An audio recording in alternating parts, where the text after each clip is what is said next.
Sa dugang pa nga mga balita, gin-question ni House Prosecutor Tere Redon ang payag ni Vice President Sara Duterte nga I can hear a gunman for 5,000 pesos.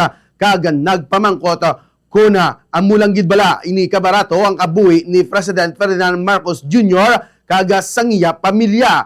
Matandaan nga nagpayag si Vice President Sara Duterte kung sa diin gingamit sini ang halimbawa nga kung ang iyabana ang maya kabita makakuha siya sa nga gunman o kung gunman sa balor nga 5,000 pesos agud ipakita suno sa iya ang kabugata sang problema sa gun o kung gun violence sa Pilipinas kag ang issue sang extrajudicial killings. Suno kay Redon ang iningasay sang payag ang nagapakita sang delikado nga paminsaron kag hindi dapat gamito na bilang halimbawa sa isa ka mataas nga opisyal sang gobyerno. Yari bala, pamatian nato nang nangin kabay na sang payag ni House Prosecution Tere Redon. And with respect, I think the Vice President has a violent mind. Di ba? She's being prosecuted today on threats.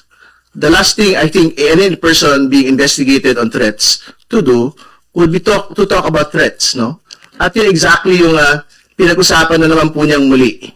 Yung pong contracting a killer for 5,000. And the question is being asked of her, ito ho ba yung presyo na iginawad ng ating pong pangalang Pangulo nung siya po ay nagbanta laban sa Pangulo at sa kanya pong pamilya? Is the price of the life of the President 5,000 pesos only? Hindi ba? Yan ho ba yung exact mechanism kung paano ho niya yan ginawa nung nagbanta siya sa Pangulo at sa kanya pong pamilya? Yung po yung una. Pero pangalawa, speaking entirely on gun violence and EJ case, alam po ninyo, very documented po yung laman nung pong complaint, asunto laban sa dating Pangulong Rodrigo Duterte. Hindi po yan dahil may mga nag-away lang pong mag-asawa.